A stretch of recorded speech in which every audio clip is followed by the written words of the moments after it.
Ang ating pong message this morning is called Crossing the Border. Ayan. Of course, ito po yung crossing over to a new year. Kaya po tinatanong ko kayo, kumusta ang inyong bagong taon? Alam niyo po, New Year's Day always brings an opportunity for a new beginning. Sabi nga, ito yung napakagandang panahon para magkaroon tayo ng tinatawag na fresh start. Okay. So, marami sa atin nagplano, meron nga gumawa ng mga New Year's resolutions. Ayan. So, pero kung hindi tayo magpaplano at hindi tayo mag-a-act doon sa mga plano natin at hindi tayo magbabago, again, church, kumusta po ba? Ang 2025 po ba, is it really a brand new year or just another year? Sige nga, tanungin mo nga yung sarili mo, ano ba itong 2025 sa akin? Just another year ba? Parang eat, sleep, repeat ba to? O meron talaga akong pinaplano talaga na changes? Kasi meron talaga tayong gagawin. Of course, sa tulong ng banal na spirito. Okay? So ano po ang nilulook forward ninyo ngayong 2025? Kaya 'di ba, sabi nga natin, pag kinumusta ka, ang lagi mong sasabihin, mas mabuti kesa dati. Huwag yung pag kinumusta ka, ganun pa rin. So, it would be just another year. Tama po ba? So, kumusta kayo? Mas mabuti kesa dati. Amen. Kasi kung ganun pa rin, wala naman pala. Mukhang kailangan mo talaga ng EGR, extra grace required. Amen. So, ano ba nilulook forward mo? Breakthrough ngayong 2025? Naglulook forward ka ba ng increase? Di ba? Ngayong 2025? Kasi ako talagang, labi ko talagang nilulook forward ngayong 2025. At ako, I always believe na sa bawat panahon na dadating, ang covenant sa atin ng Lord, we are always the head and never the tail. Always increasing, never decreasing. Amen po ba? Okay, so this morning, let me share with you a similar story in the Bible. Alam ko po, familiar ito to many of us. Sabi nga ng Bible, di ba, itong mga Bible stories na to were written to serve as an example or lesson for all of us. Okay, kaya nakasulat yan para makuna natin yan ng lesson. Okay, ng example. Okay? So, again, let me share with you similar story about the long journey, very long journey of the Israelites going to the promised land. Okay, familiar po ba kayo sa story na to? Okay, so habang aking pong kinukwento itong story na to, pag naririnig nyo yung promised land, this represents yung pangako ng Diyos sa atin. Sabi natin, di ba, as I'm confident as seasons change, His faithfulness remains. Okay, yung pangako ng Panginoon sa atin, pangako yan, covenant yan. Now, ano ba ang pangako na pinangahawakan mo? Nag-manifest ba noong 2024 or you're still looking forward this 2025? Are you still confident that you will see the goodness of the Lord? Okay? So, ano ba ang promised land mo? Looking forward ako, Pastor, na this year, siyempre, makakatapos ako ng pag-aaral doon sa mga youth. Looking forward ako na mayroong mga restorations ng relationship. Diba? Looking forward ako for manifestation ng healing and deliverance, di ba? Looking forward ako na yung finances talaga is magkaroon ng breakthrough, hindi lang para i-bless ako ng Lord, to be a blessing inside and outside of this church. So again, what are you looking forward this 2025? So, itong kwento na to ng bayan ng Israel, Okay, about their long journey. Bakit long journey? Kasi ito yung journey nila patungo sa promised land nila, doon sa lupang pangako. Kasi ang Panginoon may pangako sa atin talaga eh. Okay, and He's faithful. Nga lang, yung instead of 11 days journey, it took them 40 long years. Bakit tumagal? Di ba? Bakit tumagal na nag-manifest yung pangako? Okay, now pag binasa natin story na to, makikita talaga natin na nandun kasi because of disobedience along the way, di ba? Nandoon yung stubbornness, katigasan ng ulo, di ba? Ano pa? Nandoon yung murmuring nila, yung mga complaining, di ba? So nakita natin ito palang mga bagay na to, ito pala yung nagpapatagal. So walang problema sa Panginoon eh. Di ba? You remember, lagi kong sinasabi po, na ang pinakamadali na kayang gawin ng Diyos para sa atin ay i-bless tayo. Kasi yun yung will niya sa atin eh. Di ba? Yun yung maganda niyang plano sa atin to prosper us in all areas ng life natin, of course, and to give us abundant future. So, ito pala yung mga nagpapabagal, ito yung nagpapatagal ng manifestation ng pangako para sa buhay natin. So, kaya makikita natin, ulitin ko, kaya pala isinulat itong story na to, sabi ng Bible, to serve as an example or lesson for all of us. Okay, so ito yung story ng pagpasok ng bayan ng Israel doon sa lupang pangako. So Moses had led them all the way from Egypt. You remember the story? Okay, tama? Mga bata pa tayo, napapanood natin to pag mahal na araw, di ba? Yung Exodus, di ba? Kung paano niled ni Moses ang bayan ng Israel out of Egypt. Now, again, when you hear this word Egypt, this represents yung dating buhay. Okay, Egypt. Now, Moses had led them all the way from Egypt. Inilabas sila ng Panginoon doon sa Egypt. Alam mo kasi, ang Diyos, minsan, kailangan kanyang ilabas para ipasok ka sa bago. Amen. So, inilabas, ginamit ng Panginoong instrumento si Moses para ilabas ang bayan ng Israel sa pagkaka-slave doon sa Egypt. Kasi alam mo, yung dati nating buhay, slave talaga tayo, no? Talagang wala tayong power to say no to sin, di ba? Slave tayo ng mga bisyo, slave tayo ng fear, ng worries, pero Moses led them all the way from Egypt through the Red Sea, di ba? Naalala niyo yung story kung paano hinati ng Diyos ang Red Sea para makatawid ang bayan ng Israel. Okay, so through the Red Sea to the wilderness. Diba? So yung wilderness, pagka pumasok sa isip natin yon, ano ba ang na-imagine natin sa wilderness? Siyempre, walang tubig dito, 'di ba? Walang pagkain, talaga parang tuyot. Okay? So tapos dumating doon sa point na nandito na sila, nag-encamp na sila doon sa eastern side of Jordan, overlooking the promised land. So yun yung naging journey nila. At napakahaba po nung journey na yon. So kung i-relate natin sa ngayon, parang, Lord, ba't parang ang tagal? Parang tagal naman nung pinagpe-pray ko. Parang ang tagal naman nung pangako mo sa akin.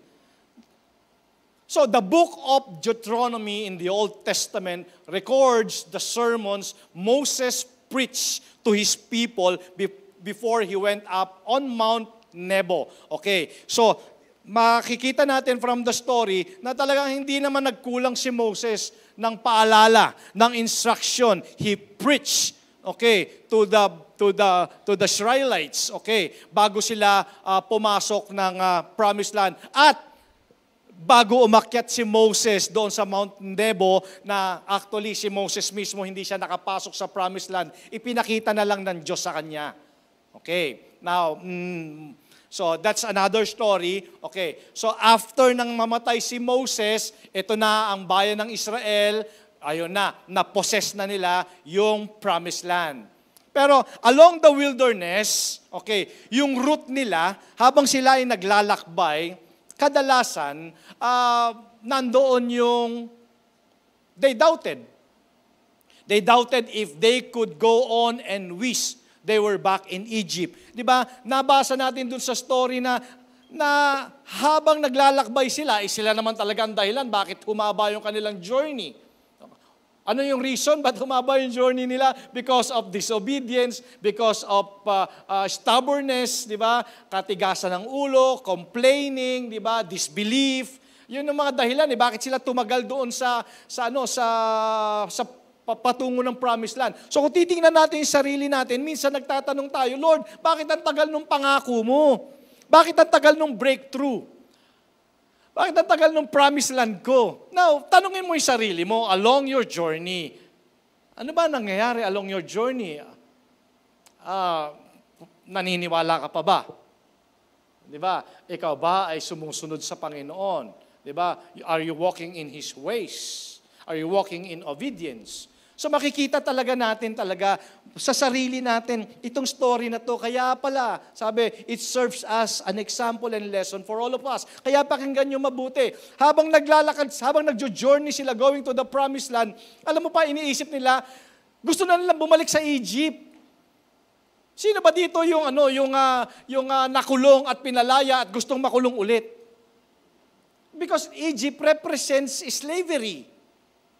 Di ba? Minsan ganun tayo Parang pagka Kristiyano ka, parang ang boring pala ng Christian.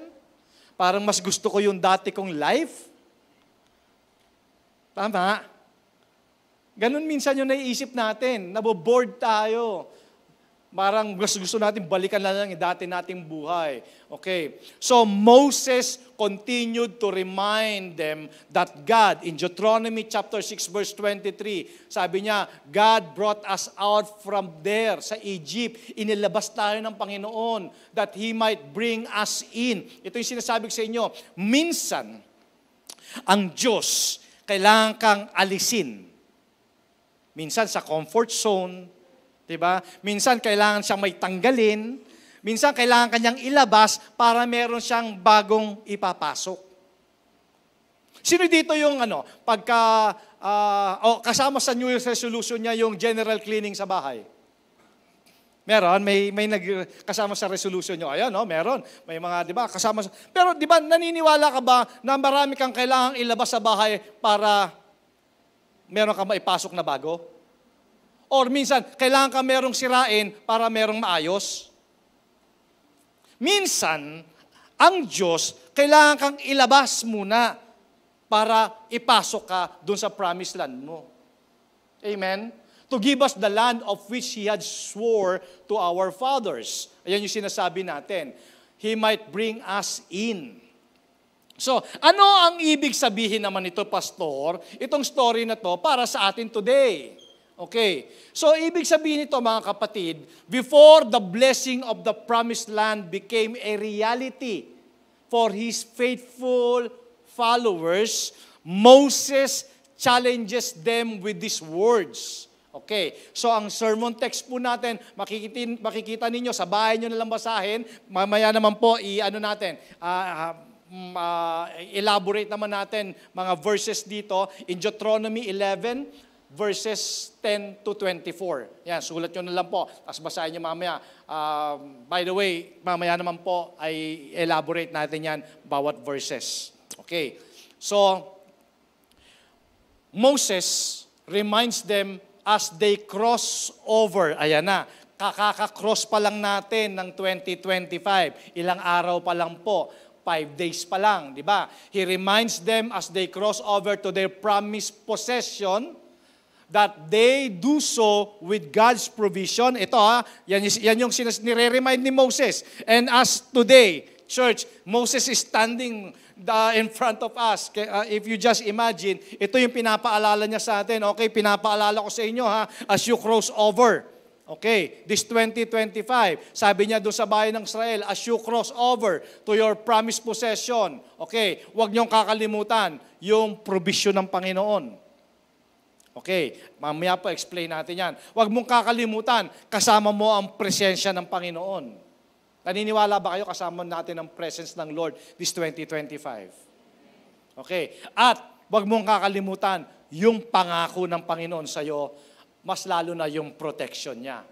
So for us today, mga kapatid, God is reminding us as we cross over a new year, okay, again, ano ba yung nilulook forward ninyo ngayong 2025? Kumusta kayo? Mas mabuti ba kaysa dati? Dapat. Okay. Otherwise, it would be just another year. Is it really a brand new year? Di ba? Kasi nagbabatian tayo ng Happy New Year, Happy New Year. Di ba? Is it really a brand new year for all of us? Amen, ha? Challenge ko po sa inyo yan, mga church, mga kapatid. Challenge ko sa inyo, dapat kung ang 2024 ay punong-puno ng battles, punong-puno ng challenges, tears, and pain, dapat ngayong 2025, medyo nag-harvest na tayo ng nag-harvest na tayo ng joy, mag-harvest na tayo ngayon ng victory. Amen? So, as we cross over to a new year, alam nyo, ang heart natin are filled with anticipation and challenge. Only God knows our future. Siya lang naman talaga, only God holds our future. And as we cross over into a new year, church, we do the same challenges Moses gave his people. Okay. So number 1, open your Bible, Deuteronomy chapter 11, verse 11. Ito yung instruction ni Moses. Sabi ko sa inyo kanina, talagang nire-remind paulit-ulit the people of God, ang bayan ng Israel. Kasi sabi ni Moses, as you cross over, ayan na, nandiyan na ang lupang pangako, malapit na. Okay, yung 2025, lupang pangako mo yan. Amen, sabi mo sa katabi mo, yung 2025, promised land mo yan. Do you believe? Amen ba? Wow. Deuteronomy chapter 11, verse 11, Moses reminded them of God's provision. Okay, tingnan nyo. Sabi dito, but the land you cross over to possess is a land of hills and valleys. Pakisabi nga po, hills and valleys. Okay, so hineds up na sila ni Moses. Sabi niya, yung lugar na pupuntahan ninyo, punong-puno yan ng hills and valleys. Na-imagine mo ba kung ano yung hills and valleys? Diba? Yung mga hills, tapos mountains, okay. Tapos in between itong mga hills na to, merong valley. Okay. And valley represents the lowest part. Okay? Yun ang valley, di ba? Yun ang pinakamababa. Kasi alam mo, ang tubig, pag yan bumagsak, maghahanap yan ng lowest point. So yun yung valley. Doon mag-aagos yung tubig. Okay? Yung rain. Now, sabi dito, yung lugar na pupuntahan ninyo, punong-puno yan ng hills and valleys, which drinks water from the rain of heaven. Okay, ibig sabihin, yung provision nito, yung supply nito, manggagaling ito sa langit. Okay, now, naglagay ako dito ng other version, kasi sabi dito sa NIV version, kanina New King James yun, ito NIV, sabi dito, but the land you are crossing the Jordan to take possession of is a land of mountains and valleys that drinks rain from heaven. Okay, so imagine niyo yung lugar na pupuntahan niyo, punong-puno yan ng hills at saka ng valleys, at ang supply ng tubig niyan manggagaling sa langit. Mamaya explain natin yan. In New Living Translation, sabi dito, rather, the land you will soon take over is a land of hills and valleys with plenty of rain. Pag binasa mo ang Bible, rain represents blessing. Amen. Now, naniniwala ba kayo ng 2025 uulan ng pagpapala sa inyo? Amen. Again, church, ito yung instruction ni Moses sa kanila as you cross over. Okay, wow, tingnan nyo. So, anong sinasabi dito ni Moses sa Israel? And better yet, anong sinasabi ng Diyos para sa atin today from their experience? Okay, now, nakikita ko, church, ang 2025 really would be a prosperous New Year for all of us. Amen. Grabe. Alam nyo, hindi naman ako naniniwala sa mga zodiac signs. Pero nung may nabasa ako, alam nyo ba, kasi ako born 69. So, alam nyo na kung ilang taon ako. Yung 69 at saka 2025, pareho pala ng araw. Nung 69, pinanganak ako, October 24, Friday. Itong taon na to, Friday din ang birthday ko. Kaya sabi ko, Lord, so 1969 to 2025 is 55 years. Ibig sabihin, Lord, promise land ko to. Amen. Kasi nung ipinanganak ako, siyempre blessing yon. Tama po ba? So, church, itong 2025 na to, ako, I declare by faith. Sana po ganun din kayo. I declare na ito ay hindi lang just another year for us. Dinedeclare ko by faith na talagang really this is a brand new year for all of us. A prosperous new year. Okay. Ibig sabihin niyang passage sa binasa natin, Deuteronomy 11:11, that God will meet our needs. That He is our source. Kapatid, walang ibang source kundi ang Lord. Kasi ang sabi niya, like the land of Israel, our land will drink water from rain of heaven. In fact, sabi sa New Living Translation, with plenty of rain. Grabe, no? Plenty of rain. Mamaya maintindihan nyo yan, bakit sinabi yan ng Bible. Okay, so plenty of rain talagang uulan talaga ng pagpapala. Okay? Now, pero ganun pa man, how many times, church, na nakita natin, no, bago pa lang tayo mag-cross ng 2025, nakita natin when we look back, di ba? Nung 2024, talagang ang daming tears, ang daming pain, ang daming challenges. Di ba? Kaya nga sabi, Lord, itong 2025, dinedeclare ko talaga na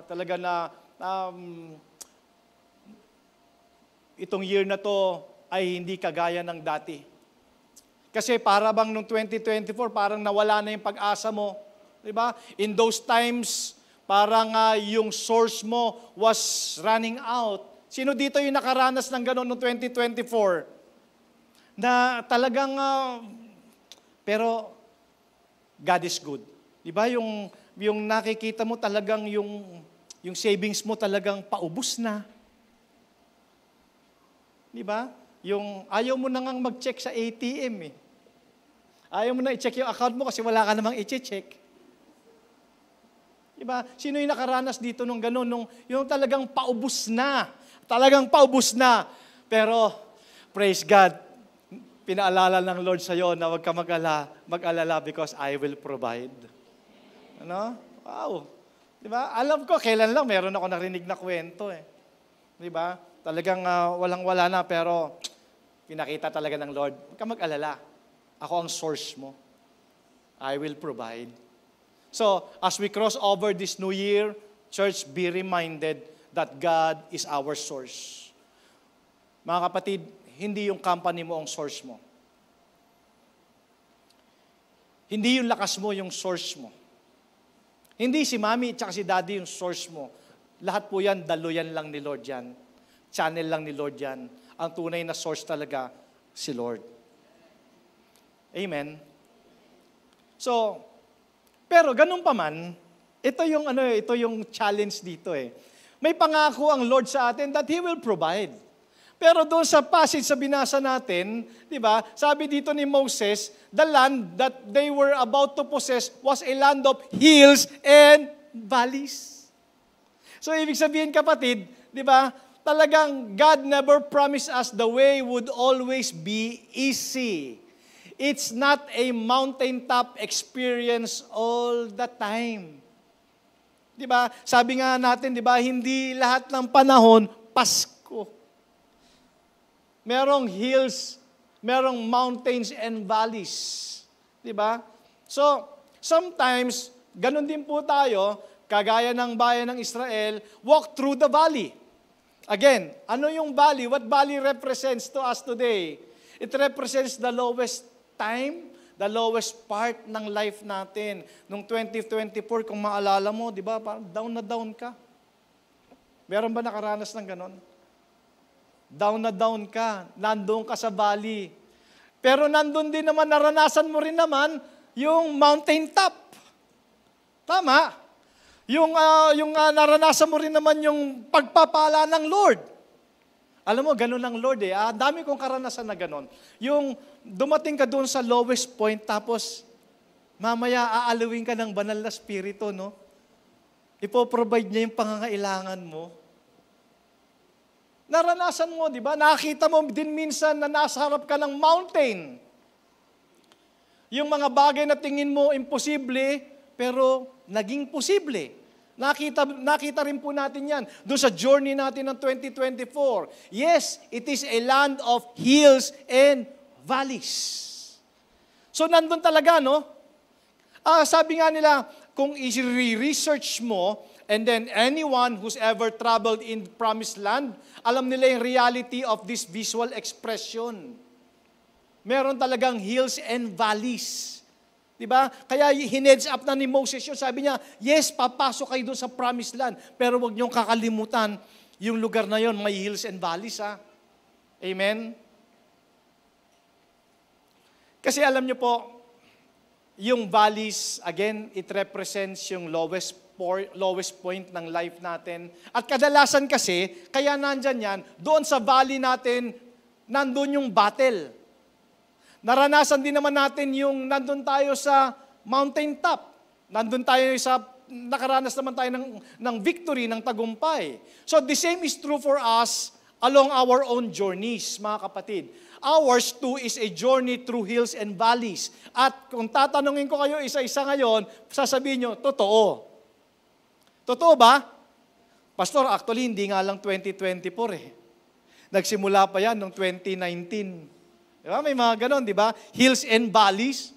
Nandyan yung panahon na down ka, tapos may panahon naman na nandun ka sa rurok ng tagumpay, nandun ka naman sa blessing. Di ba? Parang ganon yung buhay natin minsan. Pero ganon pa man, ang pangako ng Panginoon sa'yo, He will provide.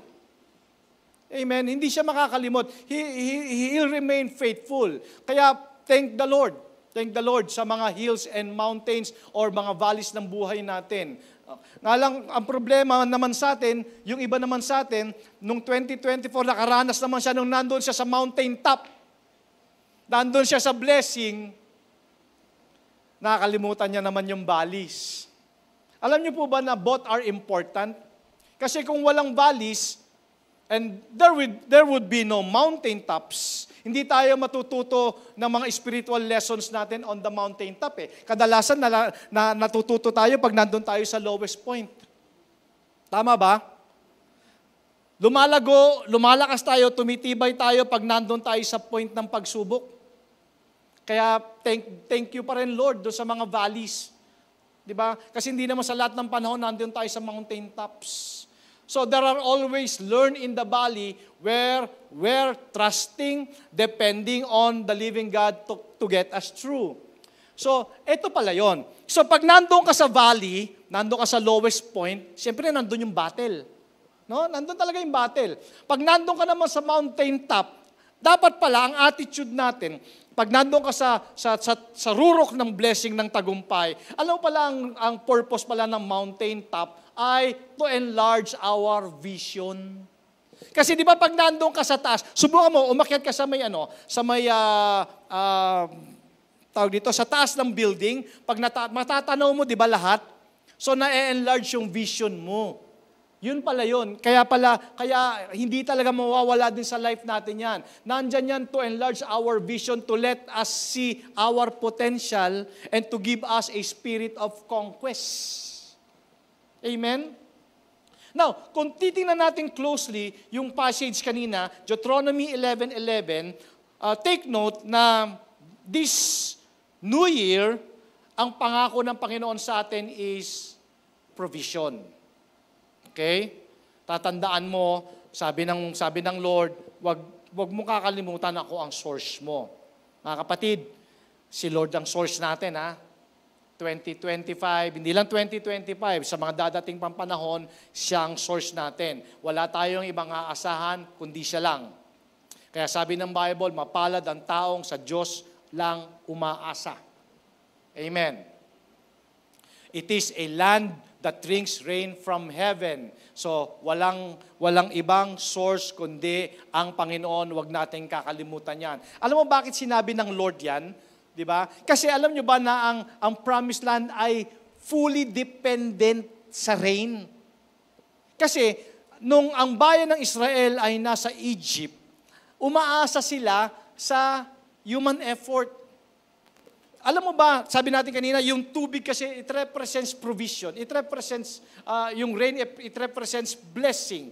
Nung nando kasi sila sa Egypt, mga kapatid, sabi dito, not like the land of Egypt, where you sowed your seed and watered it by foot. Ang ibig sabihin niyan, doon kasi sa Egypt, umaasa lang ang mga tao doon sa supply ng tubig doon sa Nile River. Okay? At seasonal lang yon para mag-overflow yung Nile River. So, it represents na ang mga tao umaasa lang sa sarili nilang kakayahan. Yung source nila, akala nila, akong gumawa nito eh. Diba? Ako ang may kakayanan nito eh. Ako yung magaling. Diba? So yun yung pagkakaiba ng Egypt at saka ng Promised Land when it comes to provision. Kaya sabi nga sa verse 10 ng Deuteronomy 11, the land you are entering to take over is not like the land of Egypt, from which you have come, where you planted your seed and irrigated it by foot as a vegetable garden. So, ano yung pagkakaiba ulit? Kasi the land of Egypt depended on human resources. Wala masyadong ulan sa Egypt. Umaasa lang sila doon sa Nile River as a source ng kanilang tubig. Okay, again, water, rain represents God's provision, God's blessing. Okay, so yun yung pagkakaiba. Kaya sinabi ng Lord na yung papasukin ninyong lupang pangako, hindi yan kagaya ng Egypt, ha? Sabi na umaasa lang sila sa sarili nilang lakas. Okay. Pero dito sa Promised Land, ang Promised Land ay dependent. Dependent ito doon sa rain coming from heaven. Ibig sabihin, dito sa Promised Land, ang source talaga, walang iba kundi ang Panginoon. Alam niyo bakit ito sinabi dito? Kasi maraming mga Kristiyano today operates kagaya ng mga Israelites in Egypt. Para bang hindi nila kailangan si Lord. Di ba? Nag-ooperate sila ng kahit hindi kasama si Lord. With their own initiatives and plans. So, yun yung contrast ng Promised Land. Ang sabi, ang Promised Land drinks water from rain of heaven. So, ang Promised Land is totally dependent on God because rain was His gift. Imagine mo itong lugar na to, 'di ba? Hindi ito kagaya ng Pilipinas ngayon na talagang maya at maya umuulan. 'Di ba? Pero itong Promised Land sagana sa ulan. Kailangan nila to for irrigating, kailangan nila ito yung source ng kanilang kabuhayan. So, this represents talaga pagpapala galing sa Panginoon. Actually, sinabi dito sa passage sa binasa natin, plenty of rain. Again, rain represents provision. Kaya I'm confident, naniniwala ako talaga na itong 2025, uulan talaga ng pagpapala sa atin. Amen? Lord, papaulanin mo ng pagpapala para sa amin. Okay? So, anong ibig sabihin nito mga kapatid as we cross over into a new year? Again, napakaganda talaga ng lyrics ng kanta na yon. Sabi talaga ng kanta na yon, I'm confident as seasons change. Diba? Magbago, magpalit-palit man ng taon, ang faithfulness ng Lord hindi magbabago. It may be a land of hills and valleys. Maraming mga challenges. Diba? Pero ang source ko ang Panginoon. Ang supply ko, ang water ko, I will drink rain from heaven. Yun ang sabi ng Bible. That means God is our source. Malinaw po ba sa atin yon? So as we cross over this new year, huwag mong kakalimutan, wala kang ibang source kundi ang Panginoon. Amen? He will provide. Sabi mo sa katabi mo, God will provide. Amen? He will provide. Maniwala po kayo, yung panahon na talagang kulang na, walang-wala na, tapos maalala mo, nandyan si Lord, hindi ka pababayaan. Amen? Nakita mo yan ng 2024 at makikita mo pa yan ngayon, 2025. And then, syempre, hindi lamang God of provision, is also God's presence sa life natin. Okay, that's number 2. Sabi dito, a land which the Lord your God cares. Okay, the eyes of the Lord. Kasi as they cross over, papunta ng promised land, ito na yung hini-heads up sa kanila ni Moses. A land which the Lord your God cares. The eyes of the Lord your God are always on it. From the beginning of the year, sa panahon natin, from January 1 hanggang January 31, di ba? From the beginning of the year to the very end of the year. Wow. Grabe. Alam niyo ba dito, pag binasa mo to, some of the sweetest words dito sa Deuteronomy 11:12 are often overlooked. Okay. Moses refers to the God of Israel as, tinan niyo yung word na, your God. So, ibig sabihin, personal ito. Ibig sabihin ito, kapatid, may covenant si Lord sa atin. Di ba? Sabi dito, as your God. So, it means personal. Ibig sabihin nito, talagang Moses reminds his people that this is true from the beginning of the year, from the very end of the year. Kasama natin ang presence ng Lord. As we cross over into New Year, we're reminded that God is watching us, that His eyes are upon us. So ibig sabihin, itong bagong taon na to, it brings us fresh vision. Fresh visions of new opportunities. Ano yung nabivision mo ngayong 2025? Kaya nga tanong ko po sa inyo kanina, ano yung nilulook forward mo ngayong 2025? Dapat meron. Kasi kung wala kang nilulook forward, magiging pareho lang din ng 2024, gaya lang din ng dati itong bagong taon na to. Amen? So itong taon na to, huwag mong kakalimutan, si Lord ang iyong provision, siya ang source, at huwag mong kakalimutan, wherever you go, kasama mo ang Panginoon. Kasi ako, church, ayokong simulan itong taon na to na hindi ako sure na hindi ko kasama si Lord. Amen. Sabi ng Bible, the eyes of the Lord are upon us. He's watching. He's watching each of us. Anong sabi ng 2 Chronicles 16:8? For the eyes of the Lord run to and fro throughout the whole earth to show Himself strong on behalf of those whose heart is loyal to Him. So, ibig sabihin mga kapatid, kung ang eyes natin dapat nakapako kay Jesus, ang mata rin ng Diyos nakatingin sa atin. So, na-imagine mo ba yung nanay na nasa mall kasama yung anak niya, di ba? Imbis na mag-enjoy, tingnan yung mga bagong damit doon, yung mga sale, hindi niya alis yung paningin niya sa anak niya. Na-imagine mo yung ganong senaryo, di ba? Ang sabi ng Bible, for the eyes of the Lord. Di ba? Run to and fro. Tapos naghahanap siya throughout the whole earth. Yan sabi dito, kung for the eyes of the Lord run to and fro throughout the whole earth, so, tingin mo ba, nakatingin si Lord sa'yo?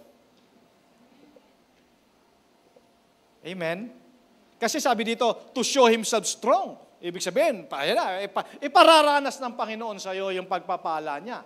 Okay. Pero, sabi dito, to those whose heart is loyal to Him. So, I hope hindi tayo malampasan ng mata ng Diyos. Dapat manatili tayong tapat sa Panginoon. Amen? Kasi tapat siya sa atin. So, as we go on to a new year with God's provision and God's presence, we also go with God's promise. Eto na yon, church. Basahin natin ito. Deuteronomy 11:13-15. Ito, kanina sabi natin, wag natin kakalimutan ang provision ng Panginoon. Mga kapatid, God is faithful. Hindi mo lang siguro iba na-appreciate yung iba, pero hindi ka pagkukulangin ng Panginoon. Hindi ka pagkukulangin, magtiwala ka lang. At habang nandyan ang provision ng Panginoon, as you cross over this 2025, huwag ka mag-alala, don't worry, because God's presence is with you. At habang nandun yung provision, nandoon yung presensya, nandun yung pangako ng Panginoon sa atin.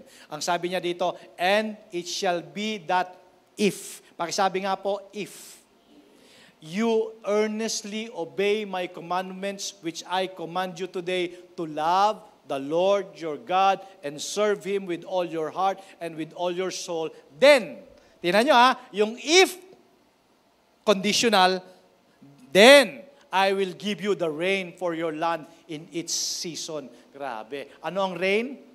Pagpapala. Pag sinabing season, ito yung tinatawag natin na, na for all season. Diba? Sa lahat ng season. Then I will give you the rain and I will bless you at all times. Diba?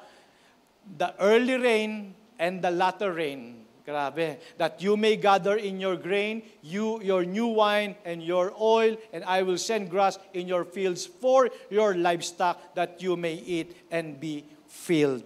Grabe. Hindi lamang tayo papalain. Kaya alam nyo, sa totoo lang, itong livestock na to, pinag-aaralan ko to, grabe, talaga napaka-bless din talaga ng mga alaga natin, no?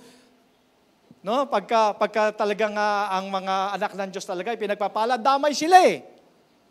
Nakakita na ba kayo ng Kasi pag ako nag-walk ako ng doggy ko, nakakita ako ng mga aspin. Di ba? Yung siyempre, yung mga pag-alagala na hindi nila alam kung saan din nila kukunin yung provision nila for that particular day. Di ba? Kaya nga sila nag-scavenge, di ba? Naghanap sila. Pero yung mga alaga natin, nasa bahay natin, dahil ikaw ay pinagpapala ng Panginoon sa lahat ng season, damay din sila. Amen, no? Amen, grabe. Minsan nga, nag-hunger strike pa kasi namimili na yung mga doggy natin. No, yung doggy namin nag-hunger strike eh. Di ba? Ayaw niya na masyadong masabaw. Sabi ko, pambihira. Sabi na naman, kung magsasalita lang, yan na naman, dog food na naman. Buti nga ikaw naka-dog food. Pero sa totoo lang, grabe, promise ng Lord, no? Deuteronomy 11:13-15, latter rain. Diba? Yung meaning, ibig sabihin dito, shower of blessing. So, anong sinasabi ni Moses dito sa bayan ng Israel? And better yet, anong sinasabi ng Diyos sa atin today? So, the single most important thing we can do as we cross over to a new year is to love the Lord our God and to serve Him with all our hearts. Pansinin nyo, basahin nyo ulit. Yung pangako, conditional. Sabi sa verse 13, it begins with if. And in verse 14, begins with then. So, ibig sabihin, kapatid reality talk. Itong pangako na to is not for everyone. Para kanino lang? To those who love the Lord their God and serve Him with all their heart and soul. Think about it. Think about it. Ibig sabihin, church, kung ang bayan ng Israel, ganun din po tayo, will walk in obedience to God's word and to love Him, ang tanging pipigil lang dito is yung ating disobedience. Ganda kasi sabi dito sa Deuteronomy 11:13-15, and it shall be that if you earnestly obey my commandments, which I command you today, to love the Lord your God and to serve Him with all your heart and with all your soul. Alam niyo ba, prayer namin kaninang umaga, church, itong church natin, talaga madagdagan pa ng mga manggagawa ng Panginoon. Alam mo, when I was doing my devotion days ago, talagang, I was really amazed sa goodness ng Panginoon. Kasi kahit yung pagbibigay natin, di ba? Sabi ni David, Lord, ano bang ibibigay ko na hindi naman galing sa'yo? Tama ba? Ano bang meron ka na hindi galing kay Lord? Ano sabi ng Bible? The earth is the Lord's and the fullness thereof. Ano nga bang meron ako na hindi galing sa Panginoon? So, ano ba yung response ko para may pakita ko na mahal ko ang Panginoon? Siyempre, magsiserve ako. Tama. So welcome po kayo yung mga gusto mag-serve sa Panginoon. Bigay nyo na yung pag-serve nyo sa Panginoon. This 2025, idagdag mo yan doon sa spiritual resolution mo. Hindi lang natin mahal na mahal ang Panginoon, gusto rin natin maglingkod sa Kanya. Amen po ba? So sabi dito, to love the Lord your God and to serve Him with all your heart and with all your soul, then I will give you the rain for your land in its season. Sa lahat ng panahon, sa lahat ng oras. Diba? The early rain and the latter rain for all season, that you may gather in your grain, your new wine, and your oil, and I will send grass in your fields for your livestock, that you may eat and be filled. Wow. So, ito yung church, love the Lord your God with all your heart, with all your soul, with all your strengths. Alam niyo po, I can imagine kung ang bawat Kristiyano talaga ay truly love the Lord with all their heart and serve Him with all their soul. Ano kayang mundo meron tayo, no? So, the primary purpose, mga kapatid, is walang iba kundi to love God. Of course, hindi naman natin kayang pantayan ang pag-ibig ng Diyos sa atin at hindi rin naman natin kayang ipagyabang kung gaano natin kamahal ang Diyos kasi kadalasan yung pag-ibig natin sa Panginoon nagfe-fail. Pero ang pag-ibig ng Diyos sa atin, hindi magfe-fail eh. Tama? Pero paano ba yung response ng pagmamahal natin sa Panginoon? Diba? This 2025, siguro isama natin sa spiritual resolution natin yon. Diba? That I will love the Lord with all my heart, with all my soul, and I will serve Him faithfully. Amen? So, Moses reminded the children of Israel and us what is of utmost importance. Walang iba kundi loving God. Okay? Loving God. It is to love Him, it is to love God, and serve Him with all our hearts. So, church, as we cross over into a new year with God's provision, we are reminded that He is our source. Ulitin ko, walang ibang source. Amen. Hindi yung lakas mo, hindi yung galing mo, hindi kung sino man, wala kang ibang tatawagin ng pangangailangan mo, kundi ang Diyos lamang. Amen? He will provide. Church, ang dami mo ng reference ng ganyan ng 2024 that God provides. Sabi nga kanina, God sees and provide. Alam niya yung pangangailangan mo. Kaya wala kang ibang tatawagan kundi siya lang. He is your source. Diba? We are reminded that His eyes are upon us. Diba? Meron siyang covenant sa'yo. May covenant siya sa atin. His eyes are upon us. Okay? At nandun yung pangako niya kung tayo earnestly seeking Him and serving Him and loving Him. Nandun yung pangako niya sa atin. And finally, we cross over to a new year with God's protection. 2024, sabi ko nga, alam mo, pag meron akong ka-sharing, sino dito yung nakaranas ng nakita niya talaga na pinrotektahan siya ng Panginoon noong 2024? Nakita mo? Maraming beses. Yun pa lang yung nakikita mo. Paano yung hindi mo nakikita at hindi mo alam? Wow. Di ba? Tama ba? Yun pa lang yung nakita mo. Pero alam mo yung God's protection na yan, 24/7 yan. 24/7 yan. Yung promise ng Lord na yan.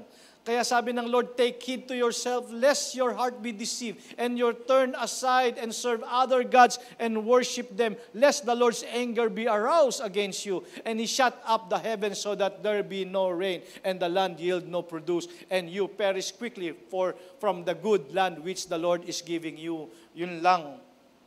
Ang Lord talaga, jealous God. Jealous God. Well, maaring hindi naman tayo idol worshiper, pero kagaya nga na-share ko sa inyo last week, meron kasing tinatawag na modern idolatry. Di ba? Yung anything, anyone na nire-replace mo kay God. It calls also modern idolatry. Baka naman, mas ina-idol mo na ang BINI, ang BTS, SB19. Di ba? Baka mas ina-idol mo na sila kaysa kay Lord. Mas may panahon ka pa na, grabe, yung buong series ng Netflix, pinanood mo maghapon, hindi ka man lang nag-devotion. Bato-bato sa langit, pag tinamaan, ikaw na yon. Anything na nireplace mo kay God, that's idolatry.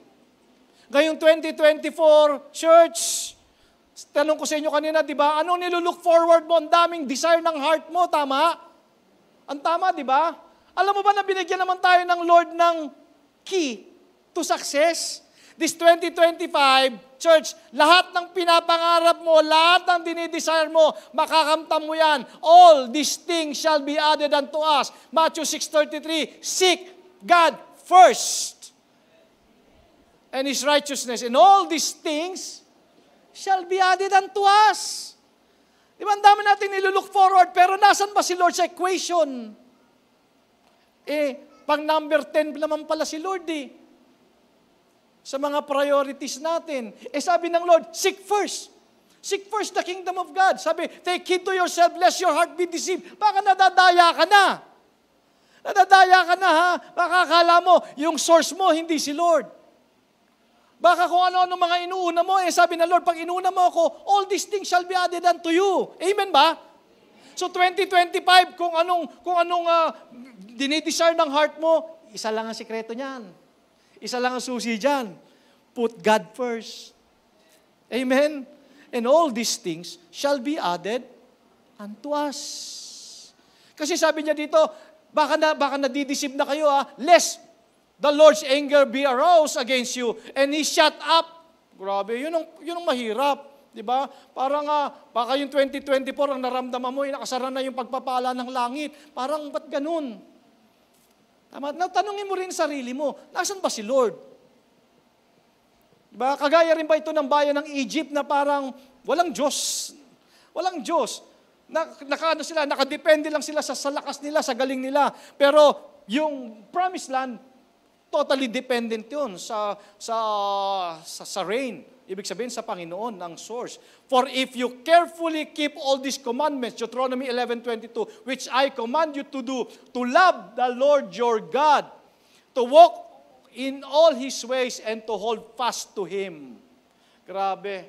Yun lang naman. Ibig sabihin, ang sikreto, unahin mo si Lord, sumunod ka lang, yun ang pagpapala. Now, looking back 2024, saan ba nakarating yung ating pagtitiwala?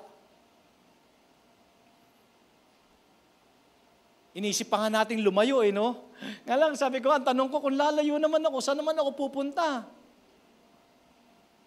Kaya, alam mo, paulit-ulit, nakukulitan na nga sila Tapos, ang kulit ni pastor, paulit-ulit. Diba? Si Moses paulit-ulit. Moses is trying, yung people, yung bayan ng Israel, na matay sila doon sa Word of God. Diba? Anong sabi dito sa Deuteronomy 11:18-19? Sabi ni Moses, you shall lay up these words of mine in your heart and in your soul, and bind them as a sign on your hand, and they shall be frontlets between your eyes. You shall teach them to your children. Hindi lamang kayo, pati yung susunod na generation ninyo, ituro nito yung sinasabi ko, para yung pagpapala ninyo tuloy-tuloy. Diba? You shall teach them to your children, speaking of them when you sit in your house, when you walk by the way, when you lie down, and when you rise up. Anong gusto mangyari dito ni Moses? Gusto ni Moses na ma-tie up sila doon sa Word. Kasi Moses knew the only way his people could love the Lord with all their heart was to saturate themselves with a conscious awareness of His Word. Yun Kaya paulit-ulit niya sinasabi, huwag niyong kakalimutan itong bilin ko sa inyo. So as we cross into a new year, church, we do so with God's protection. And sabi nga, Deuteronomy 11:23-25, then the Lord will drive out all these nations. Ito na yon. Alam mo ba, 2025. Kaya, Deuteronomy 11:23-25. Sabi dito, then the Lord will drive out all these nations from before you, and you will dispose greater and mightier nations than yourselves. Grabe, unahin muna natin yon. 2025, I declare, church, lahat ng mga oppositions, mga enemies. Di ba? Meron ka pa tiniting na yung mga bagay na greater and mightier than yourselves. Ano yun? Pero ngayong 2025, iko-conquer ng Lord John para sa atin. Ito maganda. Every place on which the sole of your foot treads shall be yours. Buhay na testimony. Lahat ng apakan mo magiging sayo. Alam mo ba yung lupa na yan, Sunday School? Tinapakan natin yan. Naging atin. Ngayong 2025, sino dito yung gusto magkaroon ng bahay? Sino gusto magkaroon ng bahay at lupa? Siyempre, kailangan may lupa. Mahirap yung bahay lang, walang lupa. Baka mansion na sa heaven yung gusto mo magkalupa, bahay ngayon 2025, apakan mo na. Oh, di ba? Sabi ko sa iyo nagdududa ka? Hindi naman si pastor nangako niyan eh. Si Lord ang nangako niyan, every place on which the sole of your foot treads shall be yours.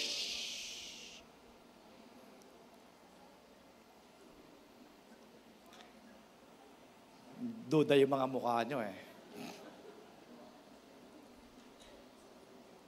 Church, and that is faith is all about. Ang pananampalataya ay paniniwala sa bagay na hindi mo maunawaan, maintindihan at hindi nakikita. Pero naniniwala ka. Naniniwala ka ba?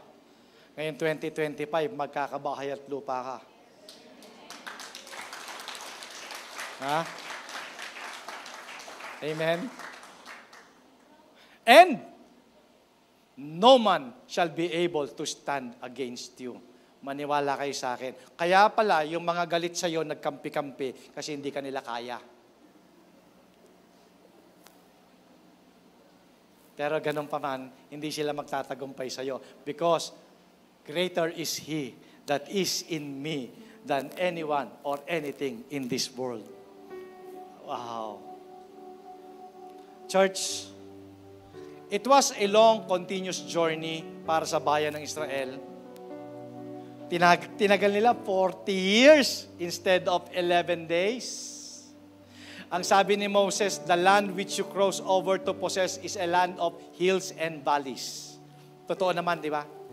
Nakita natin ng 2024, kung merong blessing, may challenge, may battle.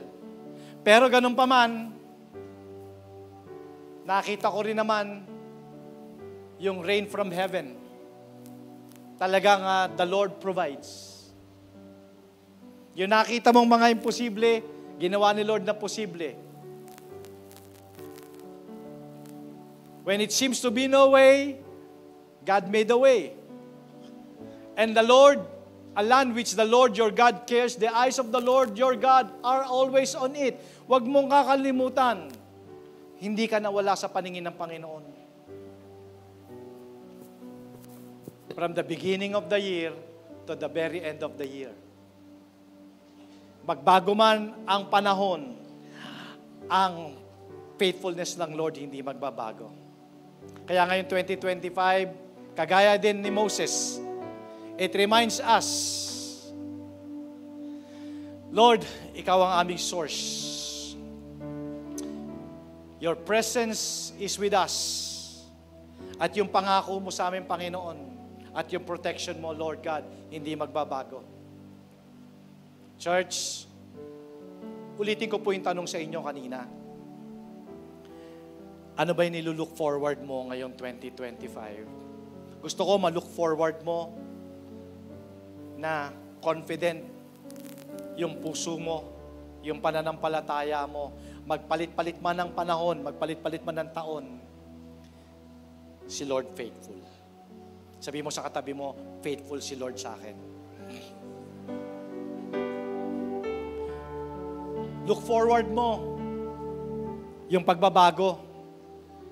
Kasi kung walang pagbabago, kagaya lang din ng dati yan. It will be just another year. Kaya itong 2025, declare by faith that 2025 would be a brand new year for all of us. Amen.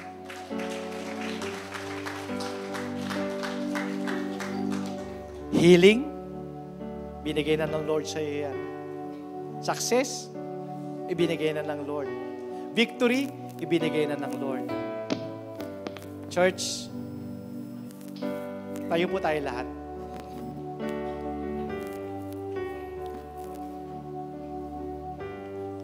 Lagi mong i-declare that God will provide.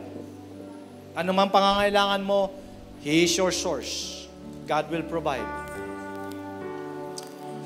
Huwag mong kakalimutan, God with us. Church, if God is for us, no one can be against us. Walang magtatagumpay sa'yo dahil kasama mo ang Panginoon. Ang pangako ng Panginoon sa'yo, if you earnestly seek Him, then He will bless you with former rain and latter rain. Umulan ng pagpapala at uulan ng pagpapala. And of course, poprotektahan ka ng Panginoon. Ingatan ka palagi ng Panginoon wherever you go. At ngayon, 2025, kagaya nga po ng sabi sa inyo, declare by faith. Declare, believe, keep believing. Yung Diyos ng kahapon, siya rin yung Diyos natin today, at siya rin yung Diyos, ating Ama, sa ating future.